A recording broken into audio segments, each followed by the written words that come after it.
ఒక income tax ride వచ్చిందంటే ఇంట్లోంచి పూచిక పొల్ల కూడా బయటకు వెళ్ళడానికి లేదు. వాళ్ళు వచ్చి ఎంటర్ అయ్యి హ్యాండ్ ఓవర్ చేసుకుంటే ఫోన్లు తీసేసుకుంటారు. పూచిక పొల్ల కూడా బయటకు వెళ్ళడానికి లేదు. ఒకవేళ ఎవరన్నా బయటకు వెళ్ళాల్సి వస్తే మొత్తం చెక్ చేసి ఏమన్నా అది పేపర్ పని మామూలు పేపర్ నా ఫోన్ నెంబర్ ఏవైనా సరే అక్కడ క్లీన్ చేసి పంపిస్తారు. అది సిస్టమ్, డిపార్ట్మెంట్ యొక్క సిస్టమ్. అది వాళ్ళు అలాగే చేస్తారు. అలాగే అందుకని వాళ్ళు ఒకరోజు సడన్గా రారు. మొత్తం 55 చోట్ల అటాక్ ఇచ్చారు. ఎందుకు 55 చోట్లు అంటే ఒక వ్యక్తిని ఇప్పుడు నన్ను సపోజ్ ఇన్కమ్ ట్యాక్స్ గైడ్లో ఇన్కమ్ ట్యాక్స్ దృష్టిలో మనం పడ్డామంటే వాళ్ళు ఎవరు, నా బంధువులు ఎవరు, నా మిత్రులు ఎవరు, నా తమ్ములు ఎవరు, అన్నదమ్ములు ఎవరు, నా రిలేషన్ ఎవరు అన్నిటినీ లెక్క పెట్టుకుని అన్ని చోట్ల ఒకేసారి అటాక్ ఇస్తారు. అంటే ఎస్కేప్ అవటం లేకుండా అన్ని దారులు మూసి అప్పుడు వస్తారు, సోదాలకు మొదలు పెడతారు. అది ఒకే చోటుకి ఒకేసారి వెళ్ళిపోతారు. ఎందుకంటే లేకపోతే అక్కడ నుంచి ఇన్ఫర్మేషన్ ఇక్కడ నుంచి పాస్లు అవుతాయి కదా, అందుకని ఆ ఛాన్స్ ఇవ్వకుండా చేసేస్తారు. అది రొటీన్. అది దాంట్లో లాక్కుంటారు. ఎవరన్నా కొంచెం మేనేజర్ ఆఫీసర్ ఎవడన్నా ఏదో కొంచెం మాట్లాడితే కొట్టినా కొడతారు. కమాండ్ ఉంటుంది. అయితే ఇప్పటి వరకు కూడా సినిమా వాళ్ళ మీద ఇంత పెద్ద మొత్తంలో ఇలాగ జరగడం అనేది ఫస్ట్ టైం నేనైతే చూస్తున్నాను. ఏంటి సార్ అంటే నిజంగా ఏమన్నా బ్లాక్ ఉందనుకునే డౌట్? ఇన్కమ్ ట్యాక్స్ రైడ్ అనేది జరగటం ఆనాటి నుంచి ఈనాటి దాకా పరిపెట్టేనమ్మా, ఏమి కొత్త కాదు.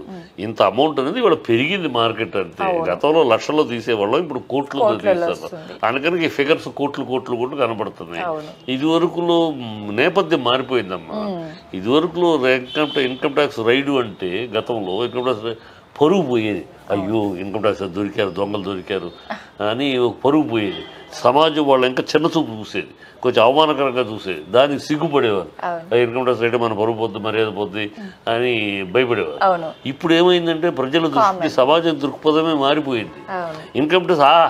ఇన్కమ్ ట్యాక్స్ రైట్ చేసే స్థాయికి సంపాదించాడు, గ్రేట్. సమాజమే ఫీల్ అవుతుంది. సమాజం ఎప్పుడైతే సమాజం దోషిగా మాట్లాడటము, దోషిగా చిన్న చూస్తుందో అప్పుడు ఆ దోషికి భయం ఉంటుంది. సమాజమే దోషిని గొప్పగా మాట్లాడుతూ ఉంటే గొప్పగా ఫీల్ అయిపోతుంటే పొలిటికల్ లీడర్స్ ఉన్నారు. ఎవడన్నా ఒక్కటి ఛాలెంజ్ చేసి చెప్తారు. 2019 నుంచి ఇప్పటిదాకా అఫిడవిట్లు సబ్మిట్ చేస్తున్నారు. 2014, 2019 మనది ఉభయ రాష్ట్రంలో ఎక్కడ దాకా అయితే ఉభయ రాష్ట్రంలో అఫిడవిట్లు సబ్మిట్ చేస్తున్నారు. ఒక్కొక్కడు ఎలక్షన్ అప్పుడు నా ఇన్కమ్ ఇంత, నా ఇది ఇంత, నా ఆస్తి ఇంత అన్నారు.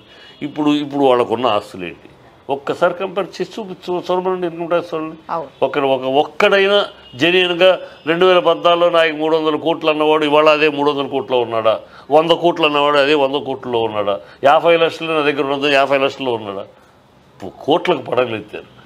ఏం చేస్తున్నారు? ఇన్కమ్ ట్యాక్స్ ఏం చేస్తుంది? సో ఇన్కమ్ ట్యాక్స్ ఏంటంటే రాజకీయ నాయకులు, ప్రజలు ఎప్పుడైతే ఆ రాజకీయ నాయకులు అవినీతి చేసి డబ్బులు కోట్లు సంపాదించే రాజకీయ నాయకుల్ని మహానాయకుడు గాను గొప్ప నాయకుడు గాను తెలియదు. వాడు దమ్మున్నాడయ్యా, వాడు చేస్తాడు, అది చేయగలిగాడు. చూడు 100 కోట్లకు టోపీ పెట్టగలిగాడు. వాడి కెపాసిటీ మామూలు కెపాసిటీ అమ్మో గ్రేట్. అంటే ఒక దొంగని, ఒక అవినీతి పరుడిని, లేదా ఒక చట్టవిరోధం చేసిన వాడిని కూడా ఘనంగా కీర్తించే స్థాయిలో మన సమాజం పడిపోయింది.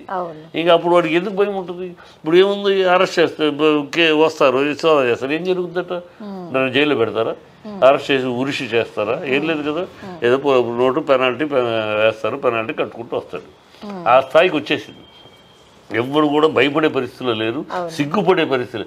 భయపడటం కన్నా సిగ్గుపడే పరిస్థితి ఎప్పుడు ఉంటుందో ఆ పరిస్థితి సమాజం దృష్టిలో వాళ్ళు అవమానపడాల్సిన పరిస్థితి వస్తుందో అప్పుడు ఈ మార్పులు ఉంటాయి. తప్పితే ఇలా తీయని రొటీన్ ఇంకా పెద్ద పట్టించుకోవాల్సిన వస్తూ ఉంటే వాళ్ళు పెనాల్టీ కడతారు, మళ్ళీ రొటీనే.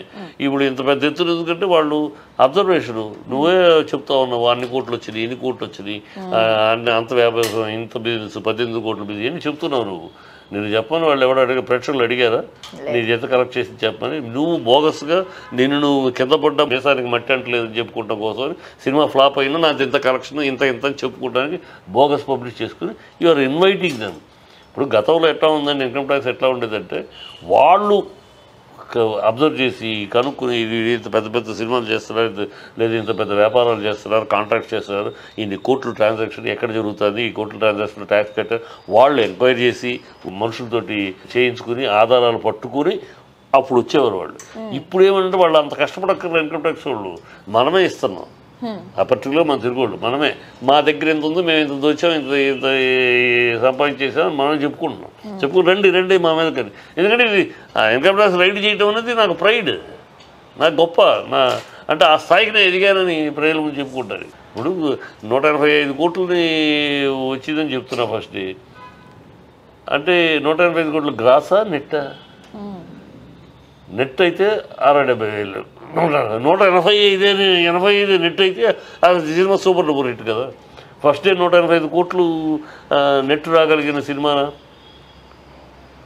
ఆ సినిమా కాదు కదా మరి నెట్ 185 వచ్చి నువ్వే ఇస్తావు పబ్లిసిటీ వాడు అడగరా 185 కోట్లకి ట్యాక్స్ ఎక్కడయ్యా అని అడగరా నువ్వు కట్టేవాడు నిజంగా కట్టాడు అనుకుందా 60-70 లక్షల కోట్లు కట్టుంటావు మిగతా డబ్బులు ఏమని అడుగుతాడు కదా అప్పుడు మళ్ళీ కాదు సార్ మేము పబ్లిసిటీ కోసం మా సినిమా బతుకు కోసం మేము ఏదో చెప్పుకుంటున్నాం క్షమించండి అని ఏదో మాట్లాడారు ఎందుకు ఈ దౌర్భాగ్యం ఏం ట్యాక్స్ కట్టండి శుభ్రంగా కట్టండి ఇది అకౌంట్ ఇంకోటి వాళ్ళ పరిస్థితి ఏంటంటే మా ఆడిటర్స్ బ్రహ్మాండమైన ఆడిటర్స్ తయారైపోయిన వాళ్ళ ఈ ఆడిటర్స్ అనేవాళ్ళే గైడెన్స్ వీళ్ళెవరు ఇంత కోట్ల మీద వ్యాపారం చేస్తున్నా వాళ్ళ సొంతంగా ఏమి చేయరు వ్యాపారం డబ్బులు వాళ్ళ అయినా ఎట్లా పెట్టాలి ఎక్కడ పెట్టాలి ఏ రూట్లో వెళ్ళాలి ఏ సెక్షన్ కింద తీసుకెళ్ళాలి అప్పుడు మన ఇన్కమ్ ట్యాక్స్ దృష్టి నుంచి పడకుండా ఎలా ఇవన్నీ ఆడిటర్స్ పకడ్బందీగా చెప్తారు ఇప్పుడు ఇలాంటి ఎత్తున ట్రాన్సాక్షన్ జరిగిన చోట్ల మహత్తరమైన ఆడిటర్స్ ఉంటారు టాలెంటెడ్ ఆడిటర్స్ ఉంటారు వాళ్ళు శుభ్రంగా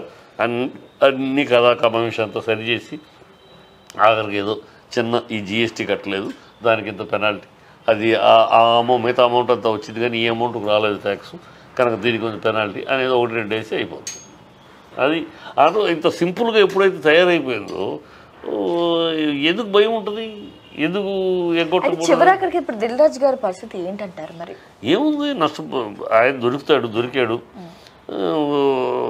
ఏముంటుందమ్మా ఇవాళ ఉన్న పరిస్థితుల్లో ఏముండదు అంటే ఈ లెక్క ఎప్పుడు కూడా తెలియదండి అంటే వాళ్ళకి ఏమైనా శిక్షలు పడతాయా లేకపోతే వీళ్ళు ఏమైనా పెనాల్టీ శిక్షలు పడే అంత ఉండదు